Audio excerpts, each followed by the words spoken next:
야곱이 브엘세바에서 떠나 하란으로 향하여 가더니 한 곳에 이르러는 해가 진지라. 거기서 유숙하려고 그곳에 한 돌을 가져다가 베개로 삼고 거기 누워 자더니 꿈에 본즉 사닥다리가 땅 위에 서 있는데 그 꼭대기가 하늘에 닿았고 또 본즉 하나님의 사자들이 그 위에서 오르락 내리락 하고 또 본즉 여호와께서 그 위에 서서 이르시되 나는 여호와니 너의 조부 아브라함의 하나님이요 이삭의 하나님이라. 내가 누워 있는 땅을 내가 너와 내 자손에게 주리니 내 자손이 땅의 티끌같이 되어 내가 서쪽과 동쪽과 북쪽과 남쪽으로 퍼져 나갈지며 땅의 모든 족속이 너와 내 자손으로 말미암아 복을 받으리라. 내가 너와 함께 있어 내가 어디로 가든지 너를 지키며 너를 이끌어 이 땅으로 돌아오게 할지라. 내가 내게 허락한 것을 다 이루기까지 너를 떠나지 아니하리라 하신지라. 지난주에는 우리는 단편 설교를 나누었습니다. 그리고 2주 전에 첫 번째 야곱 인물 강해를 하였죠. 그때 우리는 야곱의 출발점, 야곱의 가정을 다루었습니다. 야곱의 가정은 서로 속이고 거짓말하고 편을 가르며 빼앗는 가정이었습니다. 그리고 그들은 매우 닮은 점을 가지고 있었습니다. 그것은 자신이 붙잡아야만 한다고 생각하는 것입니다. 그리고 그 모습은 우리 모두의 출발점이기도 합니다. 사람을 붙잡고, 돈을 붙잡고, 건강을 붙잡고, 자녀를 붙잡고, 심지어 믿음조차도 내 힘으로 붙잡으려 합니다. 그러나 복음은 우리에게 더 큰 위로를 들려줍니다. 우리가 예수님을 붙잡고 있기 때문에 구원받은 것이 아닙니다. 예수님께서 우리를 붙잡고 계시기 때문에 우리는 구원을 받는 것입니다. 그리고 오늘 야곱은 베델에서 하나님께 붙잡힙니다. 창세기 27장 43절에서 45절 말씀입니다. 내 아들아, 내 말을 따라 일어나 하란으로 가서 내 오라비 라반에게로 피신하여 내 형의 노가 풀리기까지 몇 날 동안 그와 함께 거주하라. 내 형의 분노가 풀려 내가 자기에게 행한 것을 잊어버리거든 내가 곧 사람을 보내어 너를 거기서 불러오리라. 어찌 하루에 너희 둘을 이르랴. 야곱이 자신을 속여서 장자의 축복을 빼앗았다는 것을 알게 된 형 에서는 동생을 죽이려 합니다.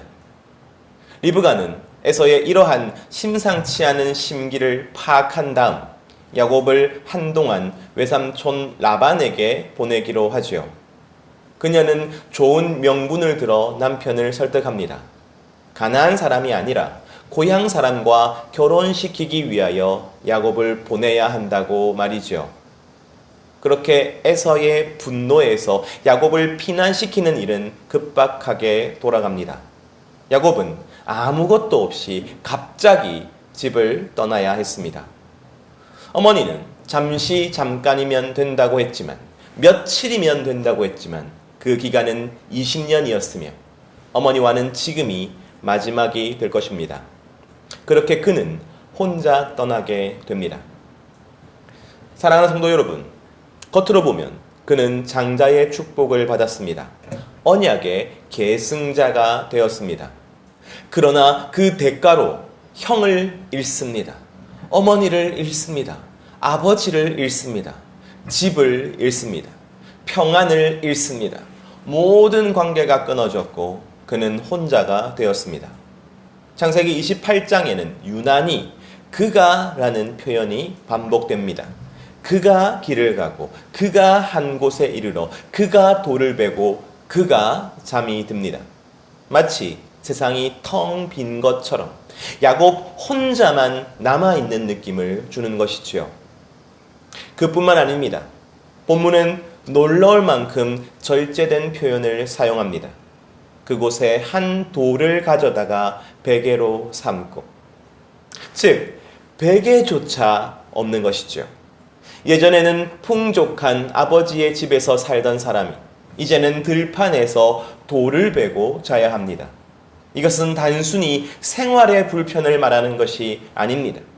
고대 근동에서 이러한 모습은 철저한 무방비 상태를 의미합니다. 집도 없습니다. 울타리도 없습니다. 자신을 보호해주고 지켜줄 것이 하나도 없는 상태가 바로 지금의 야곱입니다. 그리고 앞일을 생각하면 더 막막하기만 하지요. 내일이 보이지 않습니다. 야곱은 하란에 가지만 거기에 무엇이 기다리는지 알지 못합니다. 보장된 것은 아무것도 없습니다. 의지할 것도 없으며 믿을 수 있는 사람도 없습니다. 우리는 결과를 아니까 담담할 수 있지만 지금 야곱은 그저 두려움과 막막함 가운데 잠을 청할 것입니다. 그리고 본문은 직접 말하지 않지만 저는 상상할 수 있습니다. 아마 야곱의 마음 한 구석에는 죄책감이 자리 잡고 있었을 것입니다. 지금 이 두렵고 막막한 밤이 누구 때문에 시작되었습니까? 이 모든 일은 자기 손으로 시작되었습니다. 물론 이유를 댈 수 있겠지요. 핑계를 댈 수 있겠지요. 하지만 아버지와 형을 속이고 거짓말한 사실은 변하지 않습니다. 결국 내가 이 가정을 무너뜨렸습니다. 내가 내 삶을 무너뜨렸습니다. 내게 책임이 있기에 나는 떳떳하지 못합니다. 나의 삶은 그래서 이미 해가 졌는지도 모릅니다. 앞으로 그저 후회와 원망 가운데 살아가야 할지도 모릅니다. 사랑하는 성도 여러분, 지금 야곱이 돌을 베고 누운 그곳은 야곱 인생의 가장 밑바닥이었습니다. 외롭고 두렵고 막막하고 후회되는 밑바닥이었습니다. 그런데 바로 그곳에 하나님이 찾아오십니다. 하나님은 야곱이 하나님을 찾을 때까지 기다리지 않으십니다. 하나님은 야곱을 추적하셨고 야곱을 기다리셨으며 마침내 야곱을 붙잡으셨습니다. 창세기 28장 12절 말씀입니다. 꿈에 본즉 사닥다리가 땅 위에 서 있는데 그 꼭대기가 하늘에 닿았고 또 본즉 하나님의 사자들이 그 위에서 오르락 내리락 하고. 야곱은 꿈을 꿉니다. 그리고 그 꿈에서 사닥다리를 봅니다. 사실 이 단어는 계단으로 보는 것이 더 좋을 것 같습니다. 이 계단이 의미하는 핵심은 연결되어 있다는 사실입니다. 계단을 내려올 수도 있고 올라갈 수도 있죠. 즉, 이 계단을 하나님과 야곱을 이어주는 통로라고 생각하십시오. 하나님과 야곱을 묶어주는 줄로 생각하십시오. 직통으로 연결되어 있는 길이라고 생각하십시오. 하나님이 찾아오셨습니다. 그리고 하나님이 길을 연결하셨습니다. 하나님이 자신과 야곱을 줄로 묶으셨습니다. 저는 이 꿈을 야곱의 아버지 이삭과의 관계를 배경으로 하여 해석하기를 원합니다. 이삭은 육체의 눈도 어두웠고 영적인 눈도 어두웠습니다. 그래서 에서인지 야곱인지 알지 못하였습니다. 목소리를 들어도 만져도 안아도 그가 누구인지 알지 못하였습니다. 누가 축복받아야 하는 아들인지 알지 못하였습니다.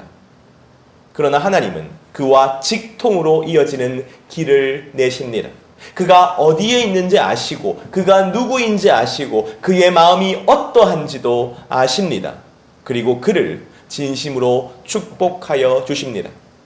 하나님은 진정으로 그의 육신의 아버지와는 다른 참된 아버지이셨습니다. 또한 야곱은 이삭 앞에 나아갈 수 없었습니다.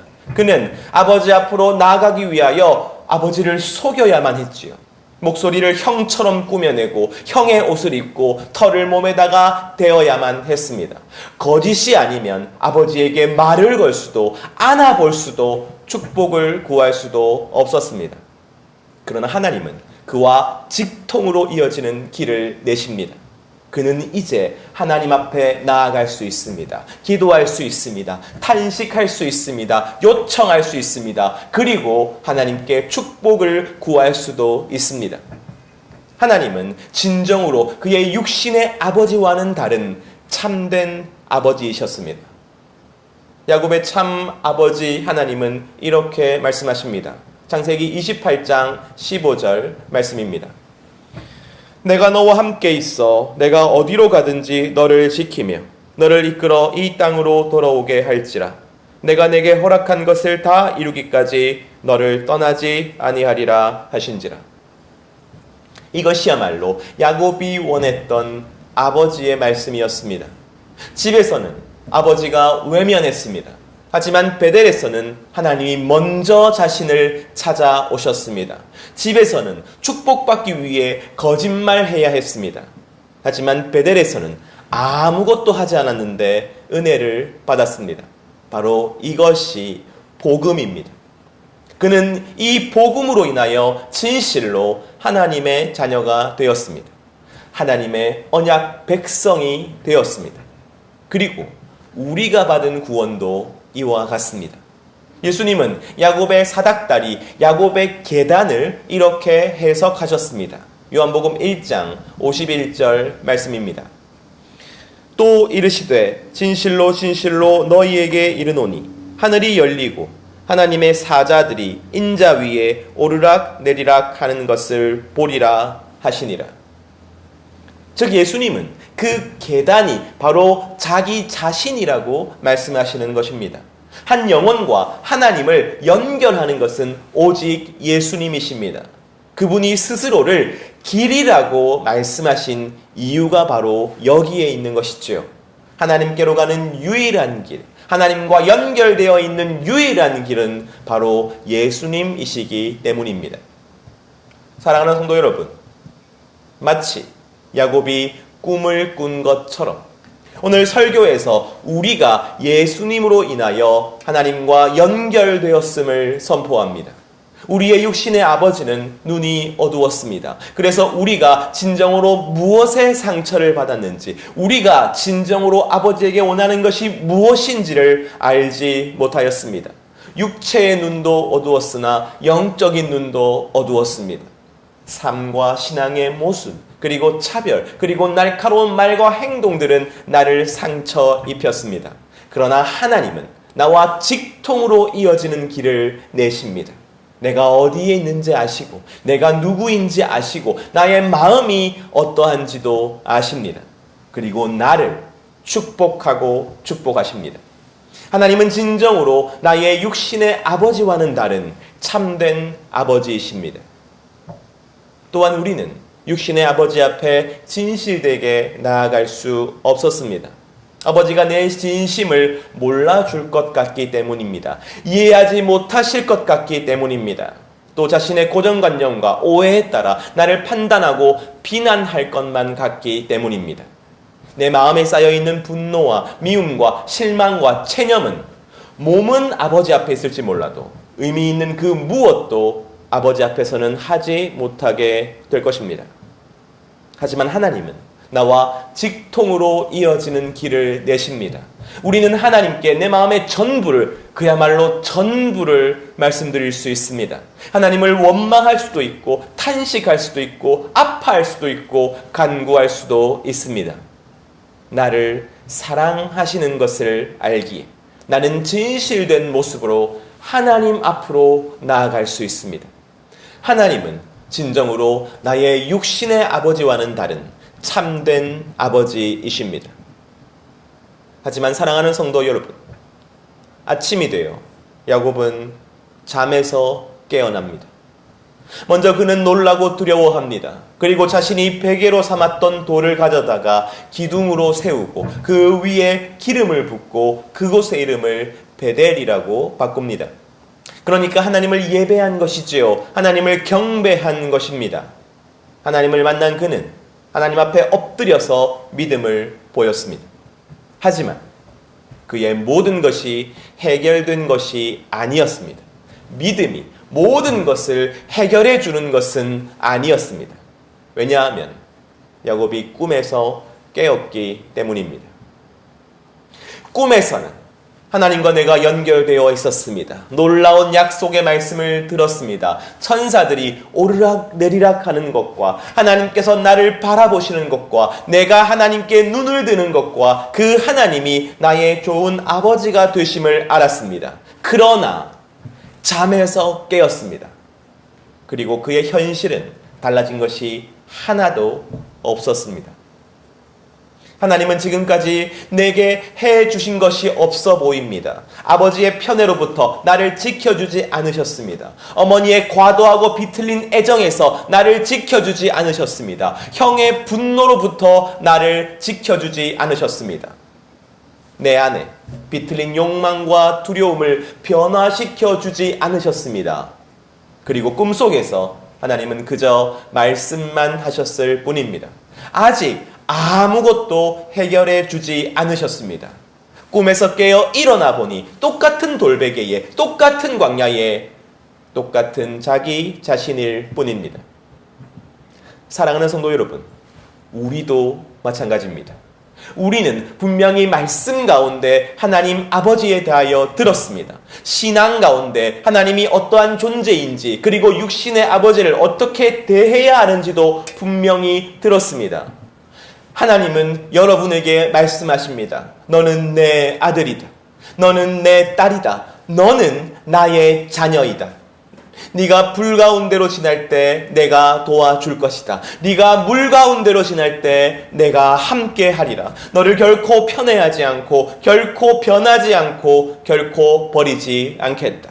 하지만 하나님은 지금까지 해주신 것이 없는 것 같습니다.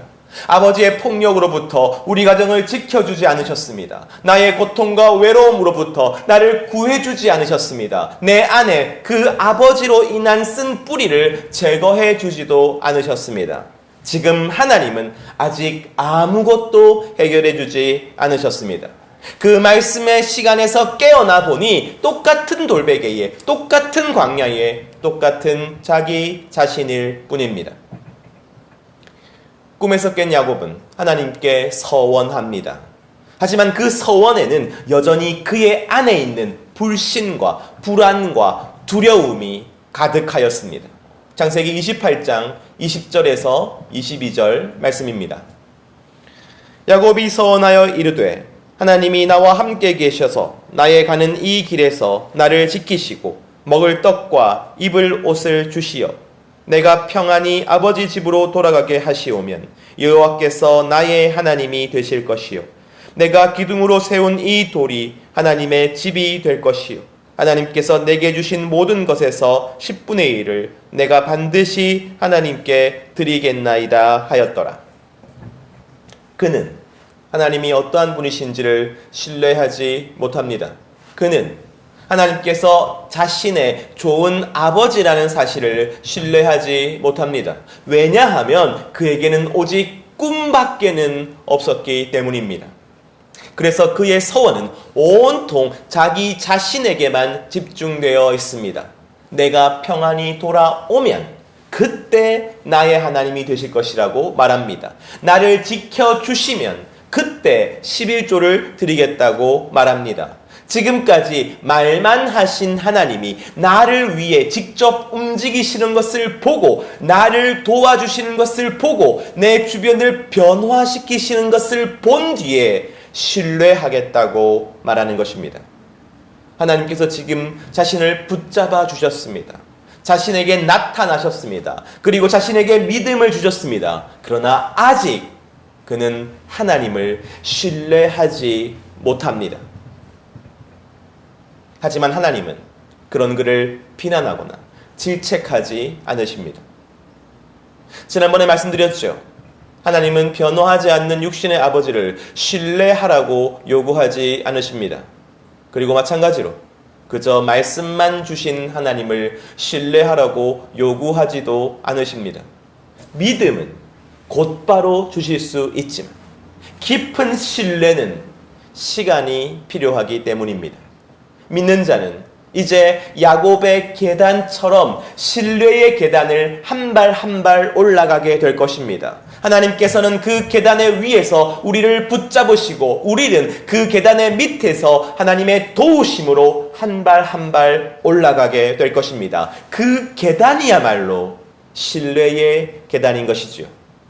그리고 신뢰란 고난과 고통 가운데에서도 하나님께서 약속대로 일을 하고 계신다는 사실을 하나씩 발견할 때 자라게 됩니다. 시간이 흐른 뒤에 고난 가운데서도 하나님의 약속이 하나하나 지켜지고 있다는 것을 알게 될 때에 자라게 됩니다. 야곱의 믿음은 분명 연약하였습니다. 하지만 괜찮습니다. 믿음은 야곱이 붙잡는 것이 아니라 하나님이 붙잡으시는 것이기 때문입니다. 그래서 결국 완전하게 자신을 신뢰하게 만드시는 것이기 때문입니다. 저는 신앙의 여정이란 하나님을 더욱 신뢰하게 되는 과정이라고 믿습니다. 사랑하는 성도 여러분, 그러므로 베델은 야곱이 하나님을 완전히 신뢰하게 된 곳이 아닙니다. 하나님께서 야곱을 끝까지 신뢰하게 만들겠다고 시작하신 곳입니다. 하나님은 야곱을 찾아오셔서 그에게 믿음만 주신 것이 아니라 앞으로의 인생 전체를 통하여 그 믿음을 신뢰로 자라게 하실 것을 약속하셨습니다. 그래서 앞으로 야곱의 삶은 계속해서 하나님과 씨름하는 삶이 될 것입니다. 하나님은 말씀하십니다. 내가 너와 함께 있겠다. 그런데 야곱은 말합니다. 내가 살아남아야 하겠습니다. 하나님은 말씀하십니다. 내가 너를 지키겠다. 그러나 야곱은 말하지요. 아니요. 내가 먼저 대비해야만 합니다. 하나님은 말씀하십니다. 내가 너를 이끌어 주겠다. 그런데 야곱은 말합니다. 아니요. 내가 계획해야 합니다. 하나님은 말씀하십니다. 나에게 모든 것을 맡기렴. 그러나 야곱은 말합니다. 아니요. 내가 속이고 내가 빼앗아서라도 내가 붙잡아야만 하겠습니다. 그렇게 하나님의 내가와 야곱의 내가는 평생 씨름하게 됩니다. 그러나 하나님은 자신을 신뢰하지 않는 야곱을 버리지 않으십니다. 오히려 그 씨름 속에서 조금씩, 아주 조금씩 야곱이 하나님의 약속이 참이라는 것을 알게 하십니다. 하나님은 문제를 먼저 없애시는 분이 아니라 문제 속에서도 약속을 이루시는 분이라는 것을 야곱이 배우게 하십니다. 신뢰는 설명으로 생기지 않습니다. 결단으로 생기지 않습니다. 시간과 삶 가운데 하나님이 정말 신실하셨다는 것을 발견할 때 신뢰가 자라게 되는 것입니다. 우리도 마찬가지입니다. 오늘도 하나님은 말씀하십니다. 내가 너와 함께 있겠다. 그리고 성도의 삶은 그 말씀이 참인지를 확인해가는 평생의 여정입니다. 신실하신 하나님에 대한 신뢰를 경험하고 알아가고 쌓아가는 과정인 것입니다. 사랑하는 성도 여러분, 우리는 지난주 단편 설교를 통해 육신의 부모의 한계를 넘어 참 하나님을 만나야 한다는 것을 함께 나누었습니다.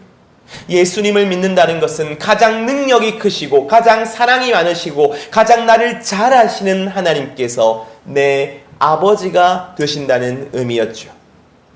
하지만 지난주 우리가 설교 후에 나눔 시간에 무슨 이야기가 주로 나왔습니까? 하나님이 나의 아버지라 하여도 상처 준 내 육신의 아버지를 용서할 수가 없습니다. 하나님이 아버지라 하여도 내 안에 있는 육신의 아버지의 모습이 너무나도 두렵습니다. 결국 그 아버지 때문에 나는 하나님을 아버지라고 여기는 것이 어렵습니다. 육신의 부모는 변하려 하지 않거나 노력하지 않는데 피해자는 나인데 내가 먼저 용서하는 것이 억울합니다. 지금 우리의 그 정직한 고백이 무엇을 의미합니까? 믿음의 문제가 아닙니다. 신뢰의 문제입니다. 그리고 신뢰란 한순간에 얻어지는 것이 아닙니다. 마치 야곱처럼 분명히 하나님을 믿지만 그러나 신뢰하기까지에는 시간이 필요합니다. 삶이 필요합니다. 만남이 필요합니다. 광야가 필요합니다. 그러나 하나님께 붙들린 사람은 분명히 하나님의 인도하심을 경험하게 될 것입니다. 이 아버지와의 관계 또한 그러할 것입니다. 그 관계는 분명히 고난이었고 고통이었습니다. 하지만 그 가운데 하나님께서 이루시는 일이 있었음을 발견하게 될 것입니다. 그래서 의미가 있다. 그래서 가치가 있다. 그래서 다 괜찮다라고 말씀을 드리는 것이 아닙니다. 그 모든 일에도 불구하고 나를 향한 하나님의 약속이 이루어지고 있다는 것을 발견하게 될 것입니다. 그 모든 일 안에서도 우리의 참된 아버지 하나님께서 신실하시다는 사실을 발견하게 될 것입니다. 바로 그 안에서 신뢰가 자라가는 것입니다. 때로는 사람으로, 때로는 사건으로, 때로는 변화로 하나님은 반드시 우리가 신뢰하게 되도록 붙잡아 주실 것입니다. 그러므로 오늘도 조금 더 하나님께 맡기십시오. 조금 더 하나님께 항복하십시오. 조금 더 하나님의 말씀에 순종해 보십시오. 언젠가 야곱이 그랬던 것처럼 하나님이 내게 진실로 신실하셨구나. 정말 하나님께서 나와 함께 하셨구나. 정말 하나님께서 나를 떠나지 않으셨구나. 정말 하나님께서 나를 붙들고 계시는구나. 이렇게 고백하는 날이 반드시 올 것입니다. 이것이 하나님의 사랑을 받는 성도의 삶입니다. 야곱의 계단처럼 우리는 하나님과 연결되어 있습니다. 그리고 이제 우리는 삶을 통하여 그 계단을, 신뢰의 계단을 한 발 한 발 오르게 될 것입니다. 이 길을 함께 걷는 우리 푸르는 교회가 되기를 소원합니다. 신뢰로 가는 그 사다리를 하나님께 붙들림 받으어 한 발 한 발 올라가는 우리의 인생에 하나님의 위로와 은혜와 축복이 충만히 임하기를 간절히 소원합니다.